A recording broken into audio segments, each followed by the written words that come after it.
अखबार में एक खबर आई है जिस को लेकर सुप्रीम कोर्ट के जो कॉरिडोर है उसमें चर्चा हो रही है। और चर्चा छोटी मोटी नहीं, हर स्तर पर चर्चा हो रही है। और ये खबर ये है कि एनसीईआरटी अपने जो सोशल स्टडीज़ एक सब्जेक्ट है उसमें एक चैप्टर लेके आ रहा है और उसमें जुडिशरी करप्शन इन जुडिशरी यानी न्यायपालिका में भ्रष्टाचार और जो बैकलॉग है केसेस का, यानी जो लंबित हैं केसेस, उनको लेकर वो एक सिलेबस उन्होंने रखा है।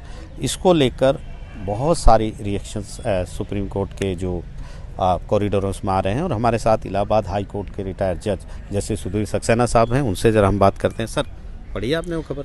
अरे आज एक इंग्लिश की न्यूज़पेपर मैंने पढ़ा तो इतना शॉकिंग है, मुझे इतना गुस्सा, it's outrageous. I mean you are maligning a particular system part of the state and for no reason. Can they say NCERT people that there no corruption in other branches? Have they said कि जो backlog है उसके लिए responsible हम ही लोग हैं क्या? उन्होंने कभी कहा है कि इलेक्ट्रिशियन सबसे ज़्यादा किसका पेंडिंग है और क्यों पेंडिंग है, मतलब किस लेवल पर फंक्शनल पैरालिसिस है, कभी कहा गया है? ये एक सिनिस्टर डिज़ाइन है to malign system judiciary corruption. मतलब करप्शन तो यूनिवर्सल फिनोमेनल सब्जेक्ट है और हम आज भी कह सकते हैं कि हमारे यहाँ आई डोंट होल्ड ब्रीफ और ब्लैक शीप्स, लेकिन आज भी आपको हमारे यहाँ बताएं कि आज भी हमारे यहाँ ऐसे लोग मिलेंगे जो बिल्कुल साफ़ सुथरे हैं, जिनके लिए इमेज, जिनके लोग कसम खाते हैं। और यही कारण है कि आज हमारे यहाँ सब लोग हार पर यहीं तो आते हैं, सारी गवर्नमेंट्स भी आती हैं, सेंट्रल गवर्नमेंट वो भी आज सुप्रीम कोर्ट आती है, हाई कोर्ट आती है, स्टेट गवर्नमेंट्स आती हैं। यानी लोगों के विश्वास भी तो आते हैं। विश्वास क्यों है? इसलिए कि यहाँ पता है कि यहाँ न्याय मिलेगा, बिना फेवर के न्याय मिलेगा। तो ये जो एक डिज़ाइन है, प्लान है, मुझे लगता है कि गवर्नमेंट को पता भी है कि नहीं कि उनके नीचे के अफसरों ने क्या किया है। आई थिंक जो एजुकेशन मिनिस्टर या प्राइम मिनिस्टर उनको देखना चाहिए। और मैं तो चाहूँगा कि कोर्ट्स को भी इसमें सुमोटो करने से लेना चाहिए।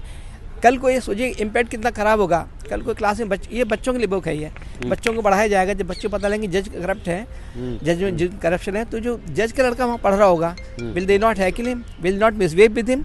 क्या सोसाइटी में मैसेज क्या देना चाहते हैं? मतलब ये मतलब अकेले जुडिशरी टारगेट क्यों किया जा रहा है? मतलब ये डेफिनेट डिज़ाइन है, मतलब and this should be taken very seriously and I think some heads must roll. मतलब ये इतना इजीली नहीं जाना चाहिए मैटर, जहाँ पर आज पर्टिकुलर सिस्टम को, यानी they are playing against the India. आप एंटी नेशनल काम कर रहे हैं इंडिया के एक सिस्टम को, जिसकी रोबस्ट सिस्टम है हम लोग का, पूरे विश्व में इसकी ख्याति है, उसको आप बदनाम कर रहे हैं इस तरह। मतलब और बच्चों को ब्रेन वॉश कर रहे हैं। मतलब ऊपर कहीं भाषण सुनता है, नेता भाषण दे, वकील भाषण दे, आप बच्चों का ब्रेन वॉशिंग कर रहे हैं। एक बचपन में उनके माइंड बैठा रहे हैं कि जिनसे लोग जज करप्ट होते हैं। मतलब कल को सोसाइटी में क्या होगा, बच्चों के मन में क्या होगा, जो साथ बच्चे बढ़ रहे हैं, यानी this will have a very cascading effect. मतलब दिस एग्रीजियस। मतलब I am very strongly I must say कि मतलब I hold them responsible for this. में सोसाइटी में ये डिवीजन पैदा कर रहे हैं, डिविसिव फोर्सेस हैं। मतलब एक चीज़ आपसे पर्सनली मैं पूछना चाहता हूँ, इतने लंबे वक्त तक आप जज रहे, डायस पे बैठ के आपने बहुत सारे फैसले दिए, तो हमेशा होता है एक पक्ष नाराज़ होता है, एक पक्ष खुश होता है, एक पक्ष आरोप भी लगाता है, लेकिन जज कभी उसमें जाते नहीं हैं। मैं ये जानना चाहता हूँ कि एज ए जज जब आपने इस खबर को पढ़ा कि ऐसा एक टॉपिक आ रहा है, ऐसा सिलेबस आ रहा है, तो आपके मन में क्या चला? अरे मैंने कहा ना, मेरा शॉकिंग था, आउटरेजियस। मैंने आप सोचिए हमारे इतनी स्ट्रॉन्ग हायरार्की, मान लीजिए लोअर कोर्ट से एक आदमी हारता है तो डिस्ट्रिक्ट चला जाएगा, हाई कोर्ट आएगा, सुप्रीम कोर्ट आ जाएगा। इतनी स्ट्रॉन्ग हायरार्की यहाँ की गुंजाइश ही नहीं है।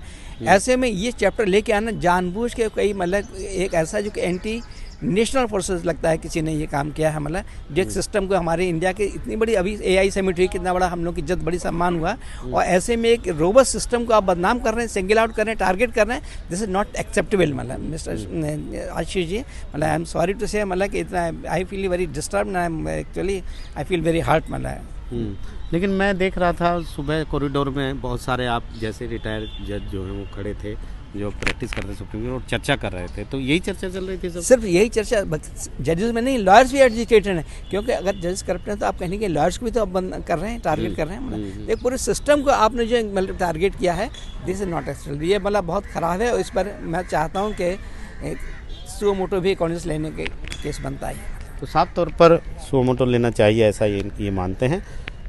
सुओ मोटो कौन लेगा? चीफ जस्टिस लेंगे, चाहे वो सुप्रीम कोर्ट के हों या हाई कोर्ट के हों।